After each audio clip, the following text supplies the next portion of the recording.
Graça e paz de Jesus Cristo. Hoje estaremos estudando a nossa lição de número 7. O tema desta lição é a salvação pela graça.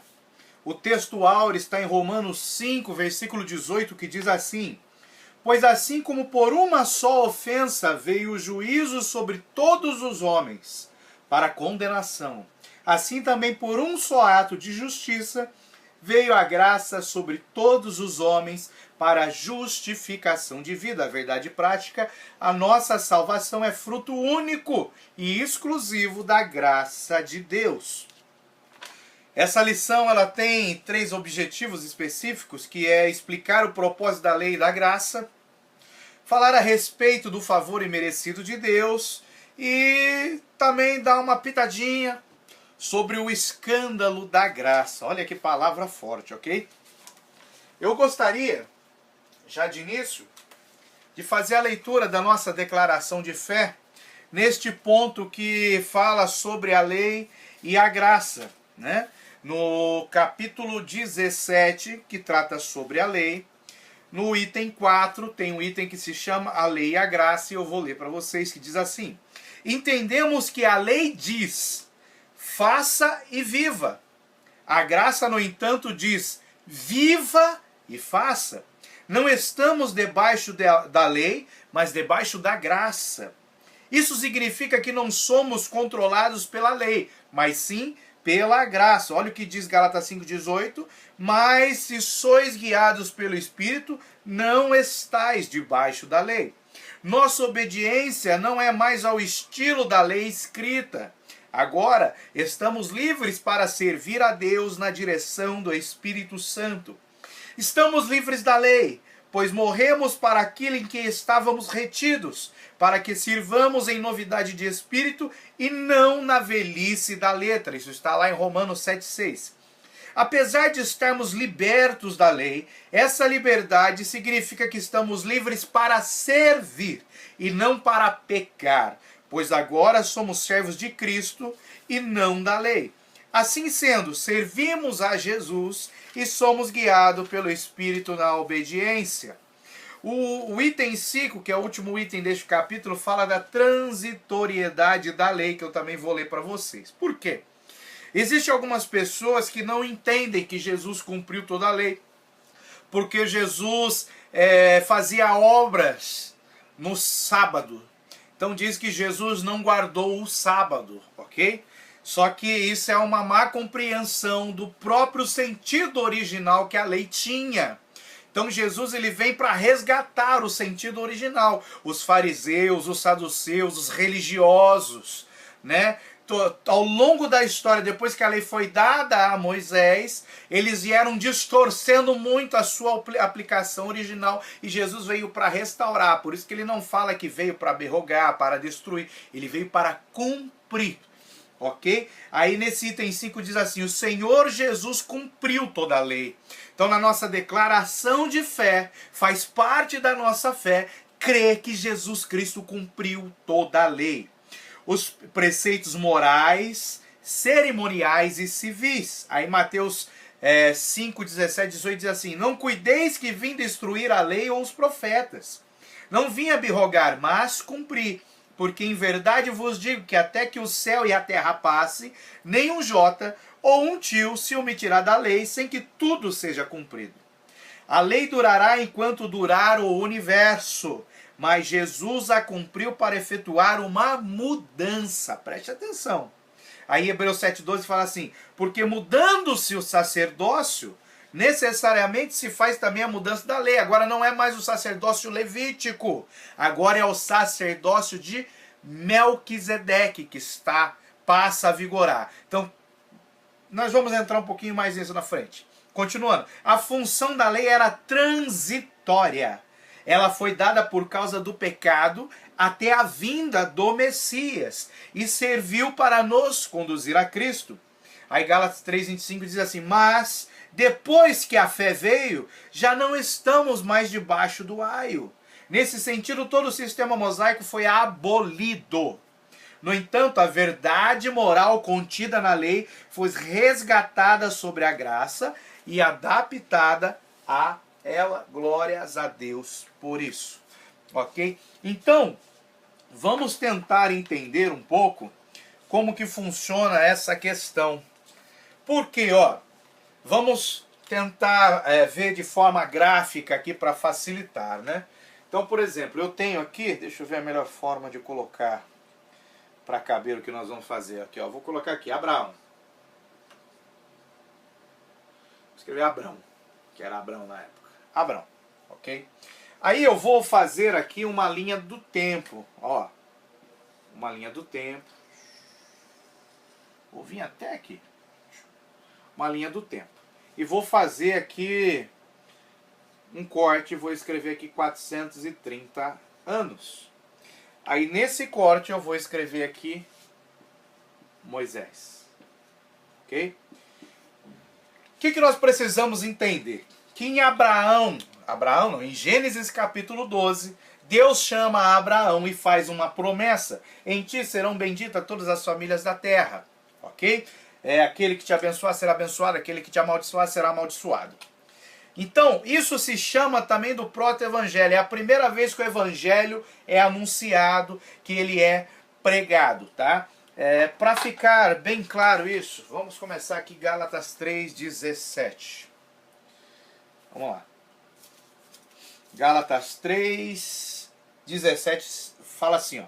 Mas digo isto, que tendo sido o testamento anteriormente confirmado por Deus, a lei que veio 430 anos depois não invalida de forma a abolir a promessa. O que quer dizer? Foi feito uma promessa, um testamento de Deus para com Abrão, ok? Foi feita essa promessa, esse testamento, e ele foi confirmado por Deus. Aí, passou-se 430 anos, veio a lei, mas a lei não invalida a promessa que foi feita a Abraão.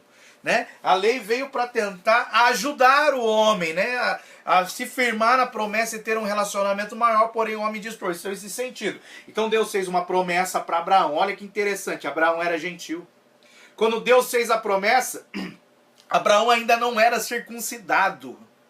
Então, a promessa feita por Abraão é uma promessa que só pode ser recebida através da fé, não foi através da circuncisão e nem da lei, porque a lei só veio 430. A circuncisão de Abraão, né, ela foi estabelecida quando Deus faz o pacto e manda Abraão circuncidar seu filho. Então, cerca de muitos anos, eu não sei exatamente, mas vamos pôr entre 25, né, 30 anos, acho que é 25. Deus manda Abraão fazer um pacto, circuncidando seu filho, circuncidou todos os homens da sua casa. E essa circuncisão foi mantida, confirmada na lei, que foi dada a Moisés, ok?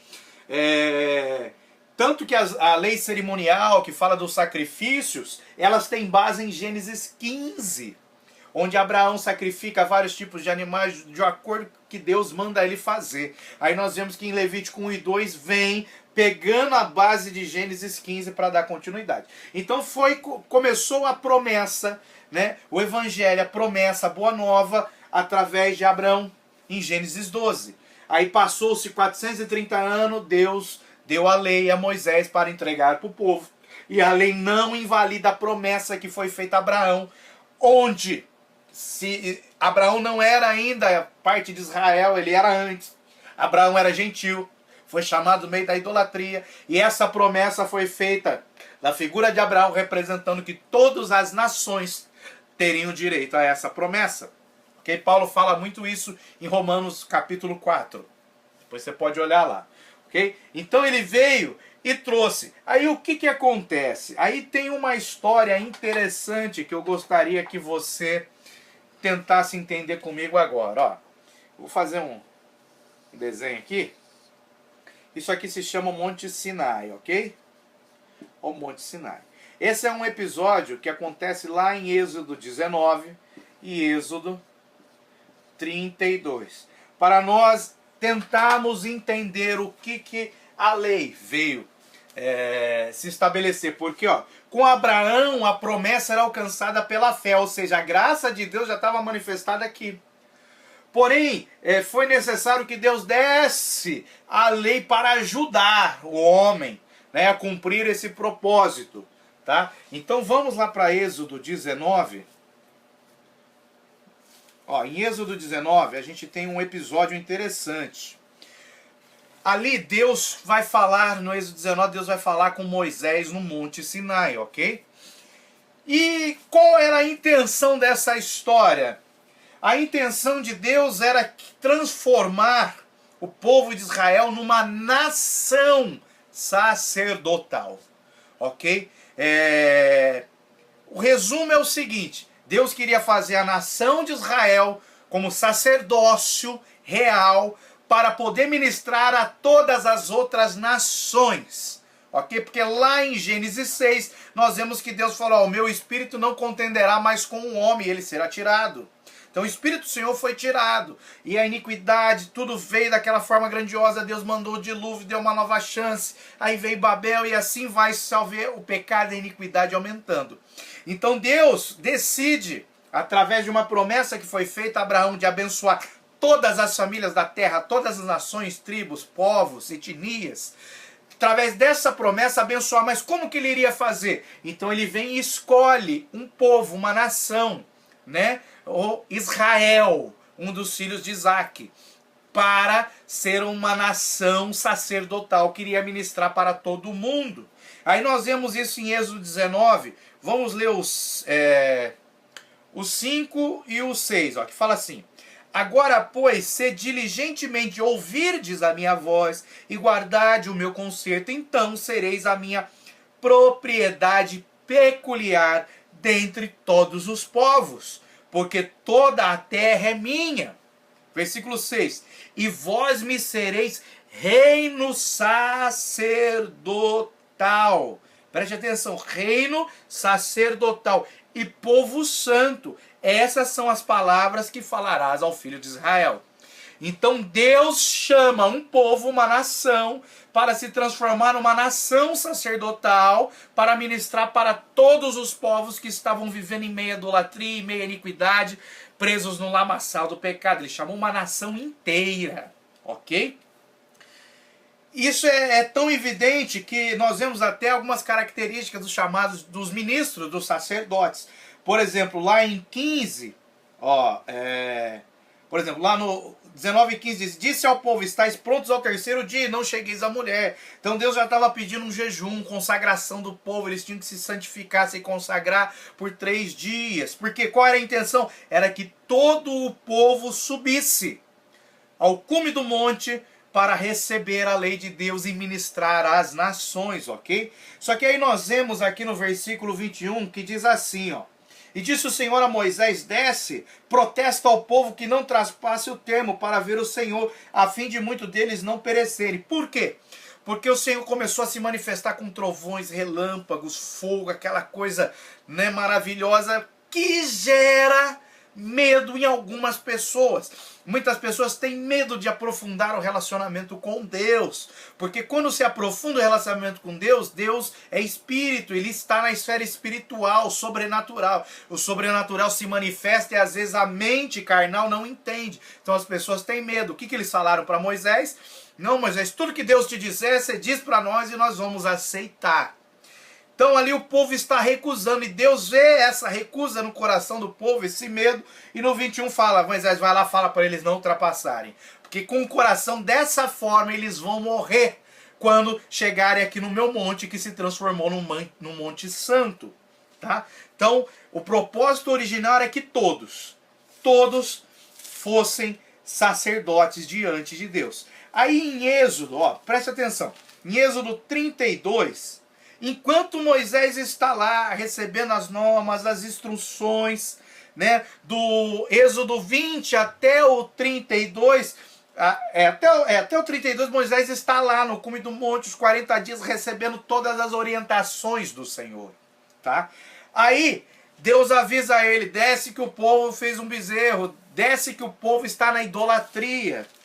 Ou seja, ele realmente, aquilo que já estava no coração do povo, né, de não estar totalmente consagrado, santificado para poder ser um ministro de Deus para as nações, se confirma aqui em Êxodo 32, quando eles fazem aquele bezerro, porque diz que Moisés estava demorando muito. Aí Moisés desce, quebra a tábua, e olha que interessante, a partir do 25, nós vemos que Moisés manda que os idólatras sejam mortos. E ele diz, né, ele faz assim, né, quem está comigo, quem está com o Senhor? E olha que interessante, ó, no versículo 26 ele fala assim, pôs-se em pé Moisés na porta do arraial e diz, quem é do Senhor? Vem a mim. Então se ajuntaram a ele todos os filhos de Levi, os levitas, e eles passaram a espada os seus irmãos. Só os levitas que não estavam embriagados, que não estavam no meio da orgia, que não se entregaram à idolatria, que tomaram uma postura e uma posição de estar do lado do Senhor. Quem é do Senhor? Os levitas, nós somos. E eles foram e acabaram com o pecado, mataram aqueles que estavam na idolatria. Aí Deus deixa de chamar uma nação e chama só uma tribo, uma parte daquela nação. A tribo, eram 12 tribos que formavam a nação de Israel, agora ele chama uma tribo só, a tribo de Levi, por causa disso. Judá não estava ali pronto, eles estavam embriagados, eles estavam contaminados com aquela orgia. Porque se Judá, que já era, de acordo com a profecia de Jacó, lá em Gênesis 49, já era a parte do povo, né, que teria descendência real, porque o cetro não sairia da sua mão, lá na profecia de Jacó. Se eles tivessem falado, não, nós somos do Senhor, estamos aqui à disposição, estivesse com o coração consagrado, quebrantado, sincero, Judá seria a nação real e sacerdotal, mas eles não fizeram. Aí Levi veio, aí Levi passou a ser a nação sacerdotal apenas, e Judá, por causa da profecia de Jacó, deu continuidade e se transformou no povo, na tribo real, e a tribo de Levi na tribo sacerdotal. Sendo que era a vontade de Deus, em Êxodo 19, 5, 6, que todo o povo fosse uma nação real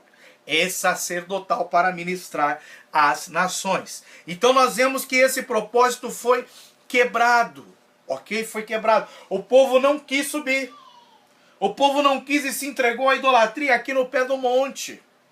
Então, só vê milagre quem sobe, quem aprofunda o relacionamento com Deus. E Deus deu essa lei, que a lei ela tem alguns objetivos e nós vamos ver isso agora. Por exemplo, ó, vamos lá em Romanos 7,7. Nós vamos ler vários textos agora para entender o que essa lei vem trazer. 7,7 diz assim, que diremos, pois, é a lei pecado? De modo nenhum. Mas eu não conheci o pecado senão pela lei, porque eu não conheceria a concupiscência se a lei não dissesse não cobiçarás. Guarda muito isso, hein? Dos 10 mandamentos ele usa o último. Então o que ele está falando? Que a lei revela o pecado. A lei traz o conhecimento do que é pecado. Por isso que muitas pessoas às vezes estão pecando sem saber, porque elas não leem a Bíblia, não aprofundam no conhecimento da palavra e não sabem o que é pecado. Então, na Bíblia, nas Escrituras, no Antigo Testamento, na lei, vem falando o que é pecado. Então nós temos que conhecer profundamente o que diz a palavra. Então, se eu voltar um pouquinho para Romanos 3,20... olha o que ele diz aqui em 3,20.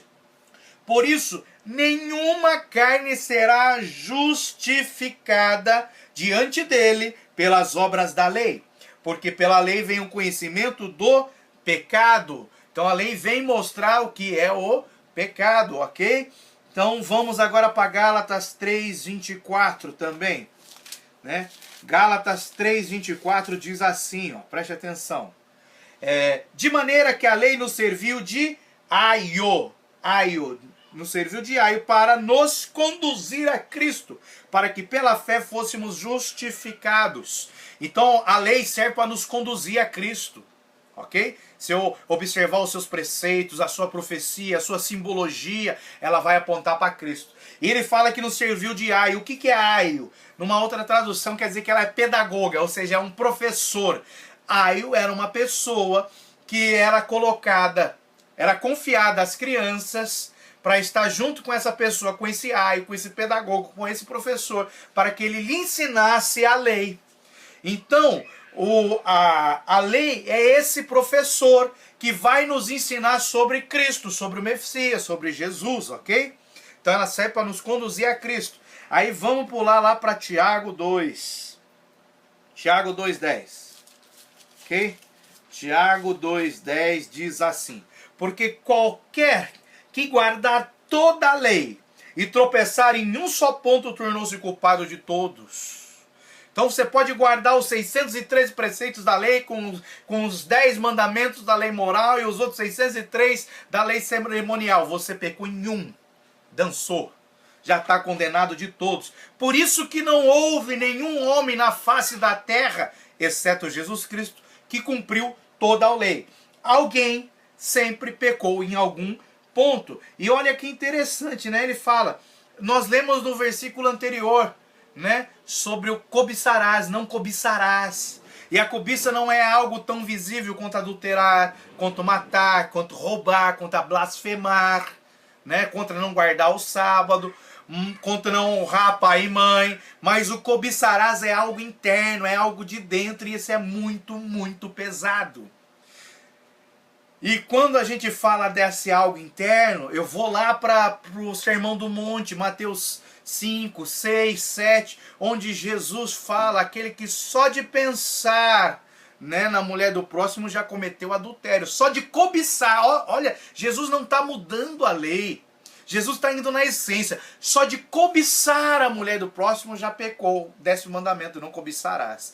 Então, por isso que nenhum homem na face da terra conseguiu cumprir toda a lei, exceto Jesus Cristo. Ok? Agora nós vamos para Atos 13, 39. Vamos lá. Atos 13, 39. Atos 13, 39, que diz assim, ó.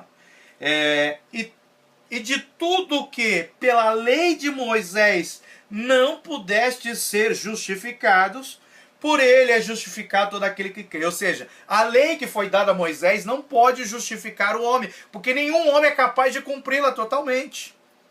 Só somos justificados quando nós cremos em Jesus Cristo. Aí Gálatas, vamos de novo para Gálatas 2,16. Gálatas 2,16. Gálatas 2,16 diz assim, ó. Sabendo que o homem não é justificado pelas obras da lei. Ou no texto que nós lemos de Atos, a lei de Moisés é a mesma coisa, que tem algumas pessoas que distorcem quando fala isso de lei. Sabendo que o homem não é justificado pelas obras da lei, mas pela fé em Jesus Cristo. Lembra que Abraão foi justificado como pai da fé pela fé. Não tinha lei ainda na época que Deus fez a promessa, ok? Mas pela fé em Jesus Cristo, temos também crido em Jesus Cristo para sermos justificados pela fé de Cristo e não pelas obras da lei. Porquanto pelas obras da lei nenhuma carne será justificada. Vamos aqui também para Romanos 11, 7. Olha que interessante, ó. Pois que o que Israel buscava não alcançou. O que Israel buscava? Ser justificado pela lei. Não alcançou. Mas os eleitos o alcançaram através de Jesus Cristo.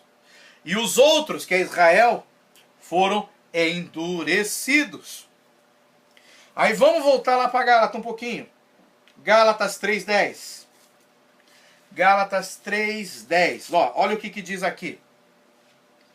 Todos aqueles, pois que são das obras da lei, estão debaixo da maldição. Olha, toma cuidado, olha que coisa linda. Se a pessoa guarda a lei, se ela guarda aquilo que a lei prescreve, os mandamentos, tem alguns que falam que só guarda a lei moral, a lei cerimonial já foi extinta, não interessa, aqui ele fala, aquele que guarda a lei está debaixo de maldição.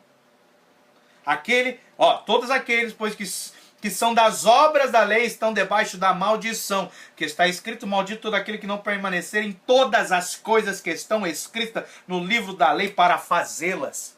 Aí João fala assim, se você diz que não tem pecado, você é mentiroso. Então, se a pessoa diz que guarda a lei e ela tem pecado, nem que seja só em pensamento, ela está debaixo da maldição. Mas para aqueles que estão em Cristo, nenhuma condenação há. Então não tem como eu guardar a lei, guardar um pedacinho da lei, querer guardar a lei toda e não estar debaixo da maldição. A maldição só é quebrada através de Cristo na cruz, através da graça de Deus manifestada nas nossas vidas com o sacrifício de Jesus. Ok? Aí Gálatas 3,17 fala assim, ó. Mas digo isto, que tendo sido o testamento anteriormente confirmado por Deus, a lei que veio 430 anos depois não invalida a forma de abolir a promessa, aquele texto que nós falamos, no caso de Abraão aqui, ok? Aí em 3,19 fala assim, logo, para que a lei? Foi ordenada por causa das transgressões, olha o motivo da lei, até que viesse a posteridade, que é Jesus Cristo, a quem a promessa que tinha sido feita lá a Abraão, e ela foi posta pelos anjos na mão de um medianeiro. Ora, o medianeiro não é de um só, mas Deus é um, e Jesus é o único mediador entre Deus e o homem. Então, a lei foi dada por causa das transgressões até que viesse Jesus Cristo. Por isso que o fim da lei é Cristo. Olha que coisa linda. Aí vamos lá para Hebreus. Hebreus 7. Hebreus 7, 18 e 19, que diz assim. Porque o precedente mandamento é abrogado por causa da sua fraqueza e inutilidade. A lei é abrogada. Olha, Jesus não veio para abrogar a lei, mas quando ele cumpre a lei, ele mostra que os mandamentos eram fracos e inúteis para justificar. Aí no versículo 19 fala, pois a lei nenhuma coisa aperfeiçoou, e nós recebemos o Espírito Santo quando cremos, para que ele nos aperfeiçoe. Aquele que começou a boa obra em nós, vos também aperfeiçoará, até que chegue na estatura de varão perfeito. Olha que coisa linda é a palavra de Deus. Pois nenhuma coisa aperfeiçoou, e desta sorte é introduzida uma melhor esperança, pela qual chegamos a Deus. Pela lei nós não conseguimos chegar a Deus, porque a lei não nos justifica diante de Deus. A lei nos faz estar debaixo de maldição. Jesus Cristo quebra a maldição, nos justifica e nos permite chegar diante de Deus. Aí aqui em Hebreus 8, 6, 7 e 13, vamos ler. Mas agora alcançou ele ministério tanto mais excelente, quanto é mediador de um melhor concerto do que a lei, de um melhor conceito, que está confirmado em melhores promessas. Lembra de Abraão? Porque se aquele primeiro fora irrepreensível, né, a lei, nunca se teria buscado lugar para o segundo. Então isso mostra que a lei não foi eficiente para justificar o homem diante de Deus, porque o homem não consegue cumprir toda a lei, ok? Aí no versículo 13 diz, dizendo, novo concerto, que é o que Cristo fez com a igreja lá na última ceia, um novo concerto, uma nova aliança, um novo testamento, dizendo novo concerto, envelheceu o primeiro, ele não deixou de existir. Está escrito lá, ele não deixou de existir, mas ele envelheceu, porque foi dado um novo, ok? Ora, o que foi tornado velho e se envelhece, perto está de acabar. Então, ele não acabou. Por quê? Porque nós usamos os princípios originais, fundamentais dele, que Jesus ensina lá no Sermão do Monte, né? Para colocarmos a nossa fé em ação. Só que a lei não nos justifica. O que nos justifica é a fé em Jesus Cristo. A graça de Deus, ok? Coisa maravilhosa é isso. E pra gente... Eu vou fazer mais um desenho. Só pra gente finalizar esse conceito entre lei e graça. Ó, olha que interessante, tá? Eu vou fazer assim, ó. Eu vou desenhar aqui uma mulher. Vou desenhar um cabelinho. Ok? Desenhei uma mulher. Agora eu vou desenhar aqui um homem e vou desenhar outro homem. Tá?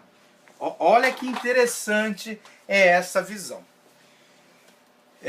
Eu vou ler o texto que está em Romanos 7, mas em 1 Coríntios 7,39 fala a mesma coisa, tá?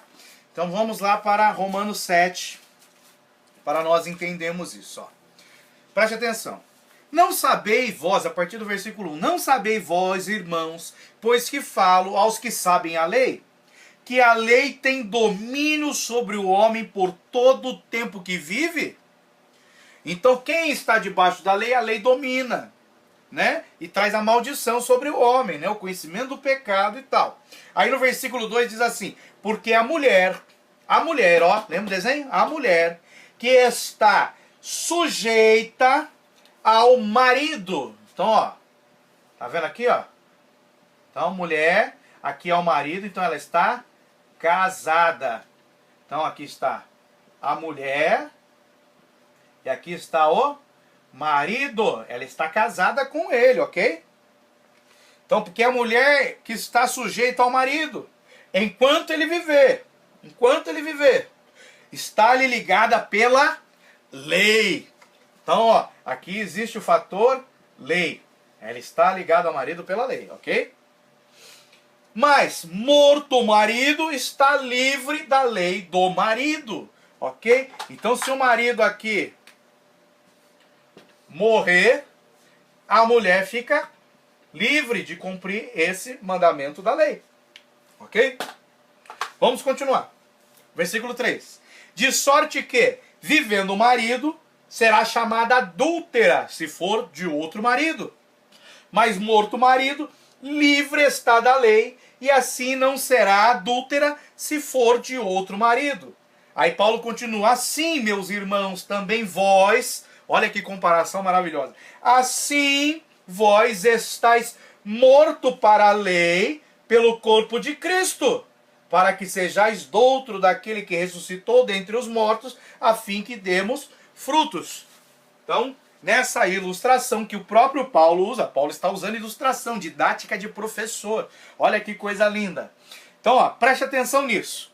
Então ele está usando uma mulher que é casada com um marido. E a mulher está presa ao marido por causa da lei de Deus. Se ela for de outro homem, ó, se ela for de outro homem, ela vai estar cometendo adultério por causa da lei. Porém, se o marido morrer, ela está livre para casar com outro. Ok? Isso dentro da lei. Então, o que eu consigo ver? Olha que coisa linda que é a tipologia. Essa mulher, eu vou dar um nome para ela agora. Essa mulher vai se chamar igreja. Lembra que Paulo usa em Efésios, o marido amar a sua mulher como Cristo ama a igreja? Presta atenção, hein? Então, ó, igreja. A mulher, eu dei o nome de igreja. Esse marido aqui, o primeiro, né, marido, eu dei o nome de lei. Ó, preste atenção, lei, ok? E o segundo, eu chamo de Cristo, né? Jesus. Então veja, se a igreja, né, ou Israel, ou qualquer pessoa, estiver presa a um casamento com a lei, ela não pode ser do outro marido, não pode ser de outro homem, senão ela vai ser adúltera. Olha como Paulo está falando aos romanos, aos gentios, mas aplicando uma verdade que é profunda para o povo de Israel. Israel, se vocês ainda estiverem nesse casamento com a lei, vocês não podem ser de Cristo. Então existem algumas religiões hoje no nosso dia que pegam alguns conceitos judaicos, guardam alguns mandamentos e tal, né? Então, se essa religião, que se chama de igreja hoje, estiver presa à lei, aos mandamentos, aos rudimentos da lei, se estiver presa à lei, ela não pode ser de Cristo. Porque este marido chamado lei tem que morrer para ela estar livre para se casar com Cristo. Então olha o que Paulo fala. Ele fala a igreja, né? A igreja, se ela se fundamentar na lei, ela estará casando com a lei, mas não pode casar com Cristo, senão ela estará adulterando. Então, para ela, a lei tem que morrer. Não pode existir, não pode haver esse compromisso com a lei, para que ela fique livre para casar com Cristo. O casamento da igreja com Cristo. Olha que coisa linda Paulo alcança e fala, né? Então a mulher, enquanto está na lei, está presa ao marido. Quando o marido morre, ela está livre para casar com outro. Aí, preste atenção, né? Nós estamos em Romanos. Então, vai um pouquinho para frente, vamos lá para Romanos 10, para você entender essa ilustração de Paulo. Lá em 10, no capítulo 4, fala assim, ó. Por quê? O fim da lei, deste casamento com a lei, é Cristo, para a justiça de todo aquele que crê. Ok? Então eu vou continuar lendo aqui, ó. Versículo 4. Assim, meus irmãos, também vós estáis mortos para a lei. Nós somos igreja, estamos mortos para a lei, pelo corpo de Cristo, para que sejais do outro, ou seja, de Cristo. Daquele que ressuscitou dentre os mortos. Ele já fala aqui, ó, a fim de que demos frutos para Deus. 5. Porque quando estávamos na carne, as paixões do pecado, que são pela lei, operavam em nossos membros para darem fruto para a morte. Mas agora que estamos livres da lei, livres desse casamento da lei, pois morremos para aquilo em que estávamos retidos, né, a lei, para que sirvamos em novidade de espírito e não na velhice da letra. Ai! Então eu só tenho a novidade, eu só tenho o Espírito Santo quando eu tenho um casamento, um compromisso com Cristo e não com a lei. Então, lá em Romanos 10, que o fim da lei, deste casamento com a lei, é Cristo, para a justiça de todo aquele que crê, ok? Eu vou voltar nessa questão, não, vou falar do casamento, depois eu falo do cumprimento da lei. Então vamos lá para Jeremias, capítulo 31. Jeremias 31, para nós vermos essa visão de Paulo, né, nessa ilustração, porque ele não faz da cabeça dele, não. Paulo, tudo que ele escreve, ele se embasa no Antigo Testamento, naquilo que era sombra de coisas futuras. Então, ó, Jeremias 31, a partir do versículo 31, olha o que Jeremias escreve profeticamente. O Senhor revelou para ele, ó, Jeremias 31, 31. Eis que dias vêm, diz o Senhor, em que farei um novo concerto, ó, um novo concerto, um concerto novo com a casa de Israel e com a casa de Judá. Deus enviou Jesus, enviou para os seus e os seus não receberam, ok? Não conforme o conceito que fiz com seus pais através da lei, ó. No dia em que os tomei pela mão para os tirar da terra do Egito. Veja que não é o conceito feito com Abraão, é o conceito de Moisés, quando tirou eles do Egito, ok? Para os tirar da terra do Egito, porquanto eles invalidaram o meu conceito, eles não conseguiram cumprir, eles distorceram, apesar de eu os haver desposado, diz o Senhor. Ai, ui. Então eu já falei isso, não sei se foi na aula de adulto ou se foi na aula de jovens. Se você puder assistir, assista lá também que eu explico isso. O casamento, na tradição judaica, ele tem 3 fases. A primeira fase é aquilo que nós chamamos de promessa. Promessa. A segunda fase é o desposamento. É quando eles assumem, né, a condição de casados, porém não vivem juntos. E a terceira fase do casamento é as bodas. É onde começa a festa e o noivo e a noiva vão ter a relação sexual pela primeira vez. Então eu tenho a promessa, eu tenho o desposamento. Lembra de Maria com José? Desposados, ou seja, eles estavam casados legalmente, porém ainda não tinham tido relação sexual, ok? Porque eles precisavam ainda ter uma casa para morar, ter tudo certinho e fazer a festa das bodas, e ali teria a relação. Então veja, Deus fez a promessa. Aí ele fala, né, vai chegar dias que eu vou dar um novo concerto, uma nova aliança, porque essa foi invalidada. E eles serão desposados. Qual foi o desposamento? A partir da promessa até Jesus Cristo, existia uma noiva. Aí Jesus Cristo se entregou na cruz do Calvário para confirmar o compromisso do casamento. Ali, essa noiva foi desposada na cruz do Calvário. Porém, vai chegar um período chamado de grande tribulação, onde quem ficar aqui na terra vai sofrer terrível.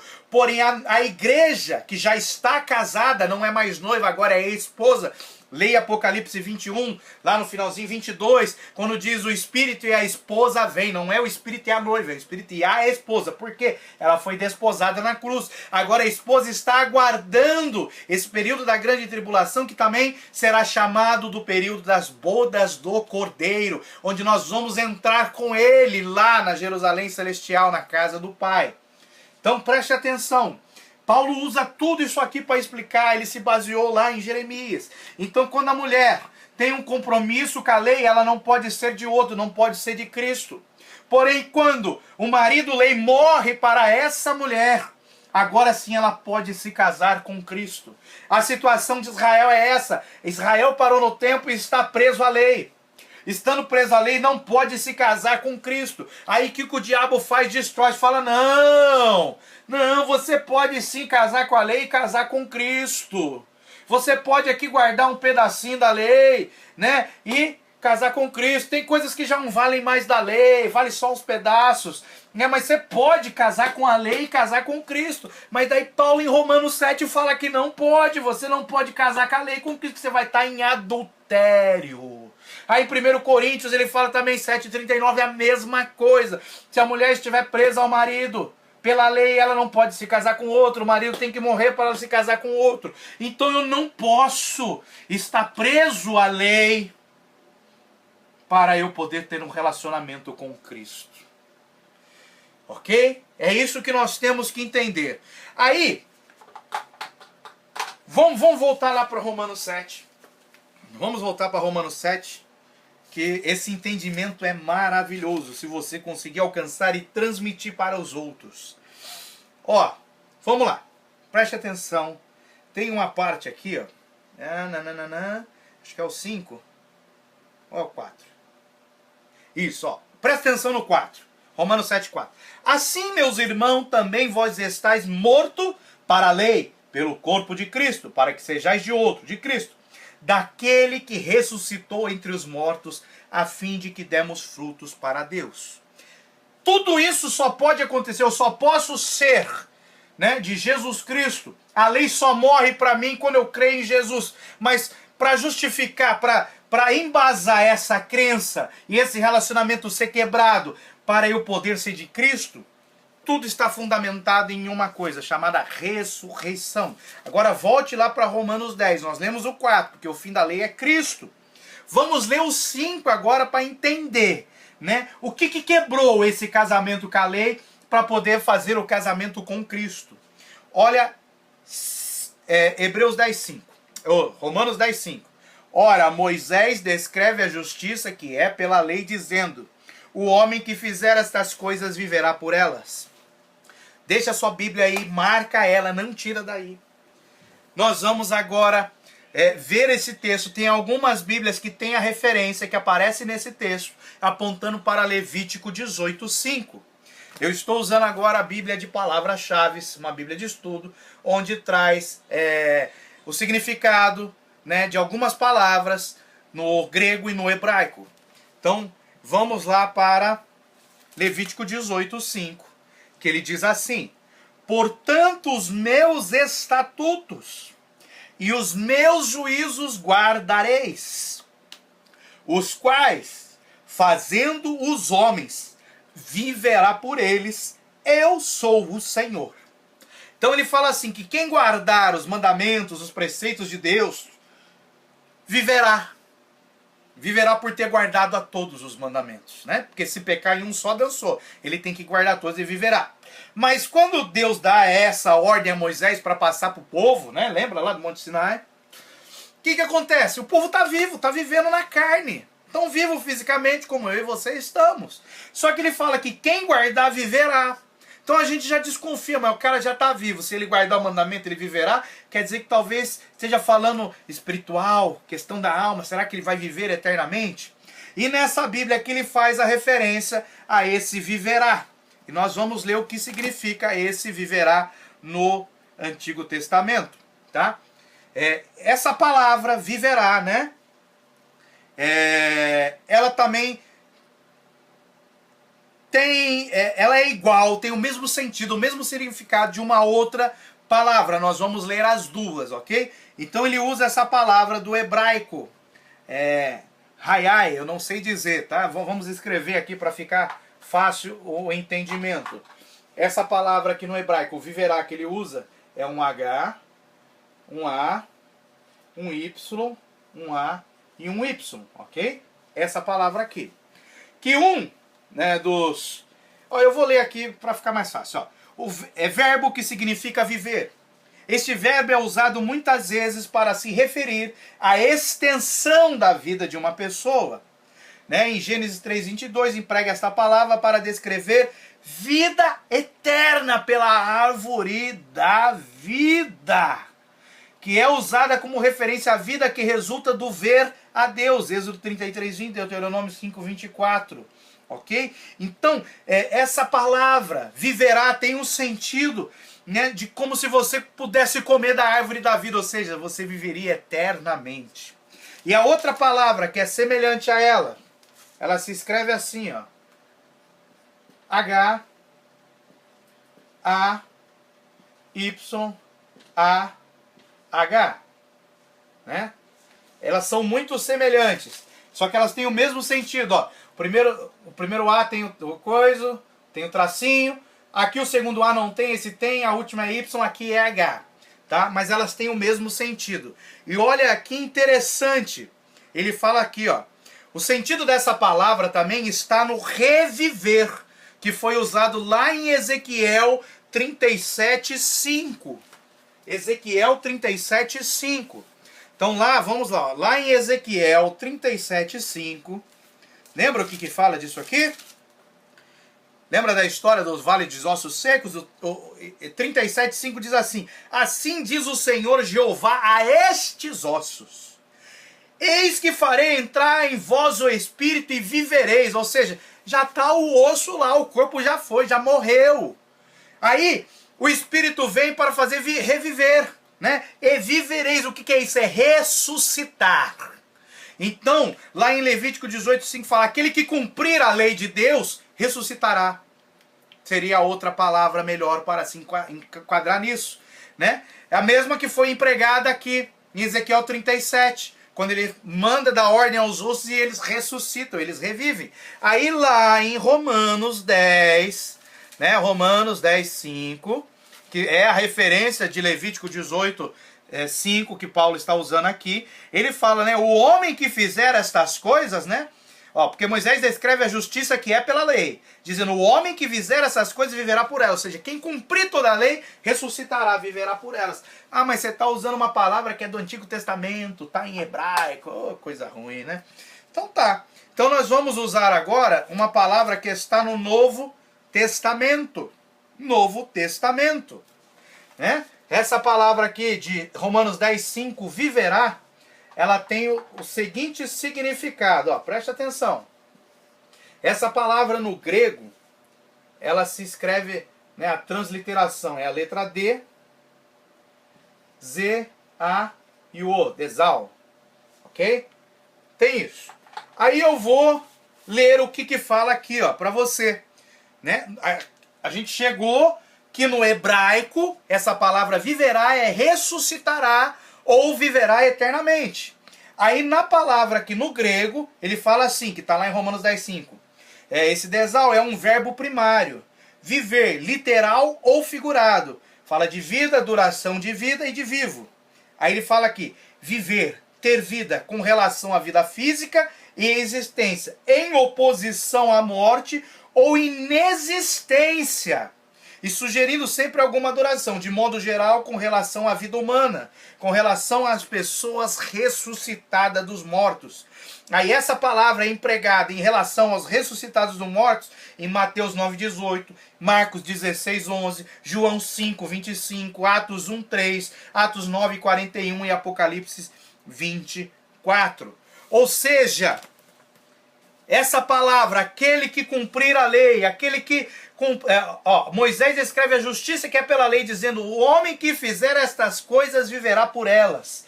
Então quem cumprir a lei, quem fizer cumprir toda a justiça da lei, ressuscitará, viverá eternamente. É isso que o texto está dizendo no original. É a tradução da nossa Bíblia que não ajuda. Aí eu começo a entender uma coisa. Eu começo a entender. Ué, Jesus veio, se fez homem, não pecou, cumpriu toda a justiça da lei que foi dada a Moisés. Ele foi o único ser humano que não pecou em nada. Aí ele morre. O que acontece com ele no terceiro dia? O que acontece? A Bíblia diz que Deus não faz nada sem antes avisar aos seus profetas. Deus avisou em Levítico 18:5 que aquele que cumprisse toda a lei ressuscitaria. Jesus cumpriu toda a lei e não pecou em nada por causa da palavra de Deus em Levítico 18:5. Ele ressuscitou. A promessa da ressurreição foi cumprida na vida de Jesus por causa de Levítico 18:5. E isso é tão importante que Paulo vem e enfatiza novamente em Romanos 10:5. Ele fala antes, o fim da lei é Cristo. Por quê? Porque ele ressuscitou. Ele foi o único que cumpriu toda a lei. E quando ele cumpre toda a lei se finda nele. Agora não é mais pela lei, agora é pela graça. Quando ele ressuscita, ele confirma o poder da graça de Deus. Mas ele ressuscitou porque a lei foi dada antes. Então veja, ó, existiu uma promessa aqui com Abraão, Gênesis 12. Aí Deus deu a lei para Moisés para aperfeiçoar o povo, no sentido do povo ser uma nação sacerdócios santos. Nação real, sacerdócio real. Porém o povo não quer. O povo se rebela, aí os levitas tomam partido pro lado de Deus, não se contaminam e passam a ser a tribo sacerdotal, quando era para ser todo o povo ministrando as nações. Ok? Aí Deus dá a lei para que eles possam ministrar as nações. Esse é o sentido lá de Êxodo 19, 5 e 6. Porém o povo se fecha, não se contamina, não se mistura com os outros. Por quê? Por causa daquilo que os doutores da lei desde o antigo vêm ensinando para o povo. Quando Deus chamou eles para ministrarem, para serem uma nação sacerdotal. Se eu sou uma nação sacerdotal, eu vou ministrar para os outros e não para mim mesmo. Ok? Então ele fala aqui, ó, que eles estavam casados com a lei. Mas é necessário que a lei morra para que ele possa se casar com outro, com Cristo. E a lei só morre quando Cristo ressuscita, porque ele cumpre toda a lei. Aí eles dizem, mas Cristo não cumpriu o sábado, que no sábado não podia fazer nada, ele ficou o sábado o dia inteiro na sepultura, foi o único que cumpriu toda a lei e ainda ressuscitou para contar que cumpriu. Olha que coisa maravilhosa. Então veja, Israel hoje está casada com a lei. Enquanto estiver casada com a lei, enquanto a lei não morreu para Israel, eles não podem se casar com Cristo. E Paulo falou isso. Se vocês estiverem debaixo do jugo da lei, vocês não podem. Porque fazendo isso você está falando que o sacrifício de Cristo foi em vão, não valeu nada. Vamos lá para Gálatas 2:19. É muito importante que você entenda isso. Se você não entendeu esse processo, volte e assista de novo. 2:19 fala assim, ó. Porque eu, pela lei, estou morto para a lei. Porque eu não consigo cumprir toda a lei. Então, eu estou morto para a lei para viver para Deus. Eu não posso estar vivo com a lei, casado com a lei, para eu poder viver para Deus, através de Jesus. Não posso. Né? Aí ele continua aqui no 20, ele fala aqui, já estou crucificado com Cristo. E vivo não mais eu, mas Cristo vive em mim. E a vida que agora vivo, não vivo na carne, vivo na fé do Filho de Deus, o qual me amou e se entregou a si mesmo por mim. Olha o 21. Não aniquilo a graça de Deus. Porque se a justiça provém da lei de guardar o sábado, de não comer carne de porco, de não fazer não sei o quê, porque se a justiça vem pela lei, segue-se que Cristo morreu debalde, morreu em vão. A justiça não é pela lei. A justiça vem pela graça, por meio da fé. Isso não vem de nós, é dom de Deus. Efésios 2:18. 2:10, né? Paz, agora até que é Efésios 2:8, meu Deus. Oxe. Vamos lá, Efésios 2:8. Só para ficar bonito aqui, né? Pela graça. Sou 2 ou pela graça? Sou só por meio da fé, isso não vem de vós, é dom de Deus. Oh, meu Deus. Me ajuda. Então vamos agora para Gálatas 5:18, ok?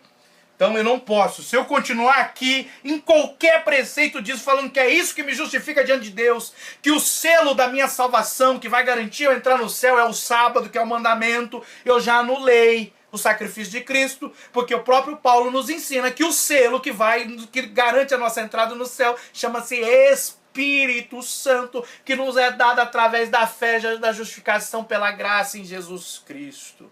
Pela crer, lembra da promessa pela fé em Abraão? Continua valendo aqui, ok? Gálatas 5:18, vamos ver o que fala aqui. Diz assim, ó: mas se sois guiados pelo Espírito que eu recebo quando aceito a Jesus, não está debaixo da lei, nem de nenhum mandamento da lei. Agora, se eu estou debaixo da lei, é tão simples você entender, ó. Ele fala assim, mas se sois guiados pelo Espírito, não estáis debaixo da lei. Mas vamos inverter, é só inverter a frase para entender. Agora, se estáis debaixo da lei, não é guiado pelo Espírito. Eu não posso ser guiado pelo Espírito Santo se eu estiver debaixo da lei. Esse texto é coisa linda. Eu não posso ser guiado pelo Espírito se eu estiver debaixo da lei. Paulo fala aqui, se sois guiados pelo Espírito, não estáis debaixo da lei. Que agora eu sou justificado pela fé em Jesus. Oh, meu Deus, que coisa maravilhosa. Ok? Então, isso tem que ficar muito bem claro. Ok? Muito bem claro. Né? Não é... Muitas vezes as pessoas de outras denominações que guardam alguns preceitos da lei, ó, só a lei é moral e tal, né? Que fala que os evangélicos não guardam a Bíblia toda, né? Muito pelo contrário. Nós guardamos. A Bíblia, ela é um livro que é composto do Novo e do Antigo Testamento. E o Antigo fala que é sombra do Novo. Então o Novo é luz, o Antigo é sombra. O Antigo não tem luz própria, ele só existe por causa do Novo, é igual a lua. A lua não tem luz própria. A lua só brilha porque reflete a luz do sol. Então o Antigo Testamento era sombra porque ele estava apontando para a luz que viria. E quando vem a luz, as trevas são dissipadas e o entendimento abre. Aí nós temos esse entendimento. Eu não posso estar casado com a lei, porque senão eu não posso ser de Cristo. É coisa linda. Então nós temos também um conceito... deste grande amor, desta graça que nos traz a salvação. A lei não traz a salvação, é a graça. Nós já lemos vários textos. Porém, existe duas coisas. Uma que se chama de graça comum. E a outra que se chama de graça preveniente. Ok? Dois tipos de graça. O que é a graça comum? Alguns dizem assim, porque o sol... ele nasce para todos. Nasce para o justo, para o injusto, nasce para o fiel, para o infiel, nasce para o bom, nasce para o ruim, nasce para todos. O sol nasce para todos. Isso eles chamam de graça comum. E querem, muitas vezes, trazer o sacrifício de Cristo assim. Ele vale para todos, você não precisa fazer, você não precisa nem crer. Já é justificado por isso. Isso é uma mentira. Aí nós temos a outra graça, que chama graça preveniente. O que é isso? É a graça que traz a salvação. E essa graça aqui que traz a salvação, né, ela é às vezes confundida conceitualmente.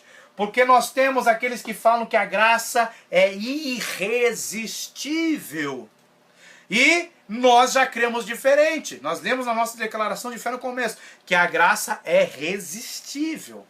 Por quê? Eu entendo isso de forma fácil. Eles falam que é irresistível, porque Jesus morreu pela minha vida. E eu não tenho como resistir a isso. Se eu sou um eleito de Deus, se eu entregar a minha vida a Jesus sendo um eleito de Deus, eu não mais perco a minha salvação. Então eu não tenho como resistir à graça, né? De Deus, né? Esse grande sacrifício. Tanto que tem milhões de pessoas que resistem e estão morrendo, mas tudo bem. Então, nós cremos que é possível sim resistir a essa graça, a esse grande amor de Deus. Porque lá em João 3,16 diz que Deus amou o mundo de tal maneira que entregou seu Filho amado para todo aquele que nele crê, não pereça, mas tenha a vida eterna. Deus não trouxe o seu Filho para condenar o mundo, mas sim para salvá-lo. Então quem crer em Jesus Cristo, A graça alcança a ele. A graça, ela está disponível a todos. Mas ela só alcança, nós falamos disso na outra aula, ela só alcança aqueles que querem. Aqueles que não querem, eles resistem à graça de Deus, resistem ao amor de Deus e resistem ao sacrifício de Jesus Cristo. É a mesma coisa assim, ó. Eu entreguei minha vida a Jesus, sou de Jesus, glória a Deus. Deus me dá uma ordem, meu filho, você tem que ir para a direita. Mas eu estou muito bem andando no meio, eu não quero me desviar para a direita. Eu continuo andando no meio. Eu desobedeci uma ordem de Deus? Sim. Eu resisti à ordem de Deus? Sim. Então por que eu não posso resistir à graça? Deus dá o livre-arbítrio e ele continua. Nossa próxima aula nós vamos tratar disso, ok? Então, existe a graça comum, o sol nasce para todos, mas isso não tem a ver com a salvação, e a graça preveniente, que está ligada à salvação, a decisão que eu tomo de entregar ou não a minha vida a Cristo, de resistir ou não resistir à graça, ao amor de Deus, ok? Isso tem que ficar muito bem claro. Nós temos que entender também que na cruz Jesus nos mostra essa manifestação da graça, desse grande amor. É coisa maravilhosa. A graça é manifesta na cruz de Cristo, né? E a cruz foi o seu símbolo. Depois você leia 1 Coríntios 1,18. O símbolo é a figura com que se representa um conceito. Logo, a graça, entenda-se como graça o ato salvífico e não a graça comum, né?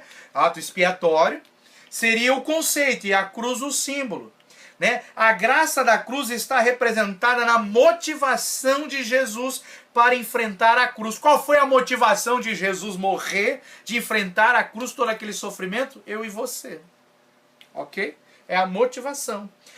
Preste atenção, não há transgressão, por maior que seja o pecado, por pior que seja, que não possa ser alcançado por essa graça, né? Pela morte e ressurreição de Jesus Cristo. Pois onde abundou o pecado, superabundou a graça. Romanos 5,20.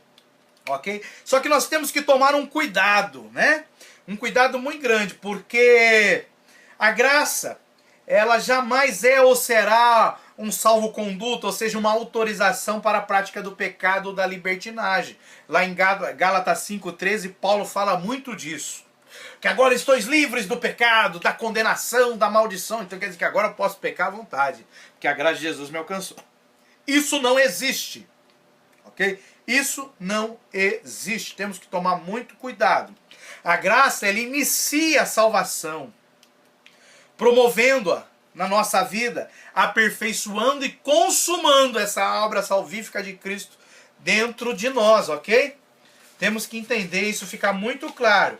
Aí, você tem que ver que existe alguns extremos também nessa questão da libertinagem. E os extremos não são de Deus. Deus é equilíbrio, ok? Então, por exemplo, nós temos aqui um extremo que possibilita uma liberdade total para pecar. Lá em Romanos 6:1-2, Paulo fala muito sobre isso, ok? Só que essa desobediência fere a imagem de Deus em nós e no nosso próximo e traz consequências terríveis. Um outro extremo é o de achar que é impossível receber um presente tão valioso como a salvação, sem que para tal seja necessário dar algo em troca. Ou seja, eu receber esse presente maravilhoso, né? Pela graça sois salvos por meio da fé. Isso é um dom gratuito, é um presente, eu não preciso fazer nada. Só que a mente humana não entende, acha que tem que fazer alguma coisa para alcançar a salvação. E isso é terrível. Terrível, terrível, terrível. Vamos ler aqui 1 Coríntios 9:21. 1 Coríntios 9:21. Vamos ver aqui. 1 Coríntios 9:21 diz assim, para os que estão sem lei, como se estivera sem lei, não estando sem lei para com Deus, mas debaixo da lei de Cristo, para ganhar os que estão sem lei. Ou seja, quando eu morro para a lei, eu assumo um compromisso, caso com Cristo. Agora eu sou de Cristo. Só que eu não estou sem lei. Agora eu estou debaixo da lei de Cristo e não da lei do pecado. Da lei que revela o pecado e traz a maldição. Agora eu estou debaixo da lei de Cristo. E para quê que eu fui livre dessa condenação, dessa maldição e agora estou salvo em Cristo? Para quê? Para eu levar outros a estarem debaixo da lei de Cristo. Então você é salvo, lavado, remido pelo sangue de Jesus para levar outros a estarem salvos, lavados e remidos pelo sangue de Jesus. É muito clara essa questão da lei. A lei da morte e a lei da vida, que é a lei de Cristo. A árvore do conhecimento do bem e do mal. Lembra? Preste atenção. A lei veio para trazer o conhecimento do pecado. Então a lei representa a árvore do conhecimento do bem e do mal. Jesus veio para trazer a vida e vida em abundância. Jesus representa a lei de Cristo, representa a árvore da vida. Então, a lei de Moisés é a árvore do conhecimento do mal, que ela vem trazer o conhecimento do pecado. Já Jesus, a árvore da vida, aquele que vem trazer a vida. Oh, glória a Deus, que coisa mais linda isso, né? Veja, vamos ler agora, para a gente encerrar aqui, já caminhando para o final, Gálatas 5:11. Gálatas 5:11. Olha o que ele fala aqui, ó. Eu, porém, irmãos, se prego ainda a circuncisão, porque sou, pois, perseguido? Logo, o escândalo da cruz está aniquilado. Olha, veja, a lei é uma coisa clara, ela vem falar o que é o pecado, deixa tudo bonitinho, né, para o homem seguir, viver por obras e tal. Cristo vem e acabou com a lei. Agora não precisa mais de lei, agora é pela fé. Isso é escândalo. Porque a fé, ela vai contra a nossa razão, a fé é sobrenatural. E quando eu estou agindo pela fé, eu vou contra a razão, aquilo que a lei revela. Então isso passa a se tornar escândalo para aqueles que estão vivendo debaixo da lei. Isso é terrível. Preste atenção numa coisa, ó. O que muda é que a partir da ótica da graça, não se faz mais nada para ser salvo. Eu não preciso mais cumprir nada da lei para ter a salvação. Ok? Não preciso. Agora tudo que eu faço é ingratidão porque Cristo me salvou. Então eu não faço obras. Por isso que Timóteo fala, né? Paulo fala, não sois salvos por obras. Aí Timóteo fala que a fé sem obras é morta. A fé sem obras é morta, mas primeiro vem a fé, depois vem a obra. Olha que coisa linda, Tiago, né? É que a fé em Cristo sem obras é morta. Foi o que Paulo falou. Por que eu fui salvo? Para levar outros a Cristo. Então qual é a obra que eu tenho que fazer, que Tiago está falando? É levar outros a Cristo. Então se eu fui salvo e não estou levando outros a Cristo, essa fé é morta. Não vou nem falar da grande comissão. Ok. Aí, por outro lado, não se consegue viver na graça e continuar satisfazendo os desejos da carne. Os desejos impuros do velho homem. Ok? Não tem como você estar na graça e pecado. Eu não posso manter os dois juntos. Né? Tem que morrer um para o outro viver. Ok? O crente precisa conhecer 3 verdades básicas. Né? Primeira, quão grande é o nosso pecado. Meu Deus! Quão grande é a graça de Deus que nos redimiu.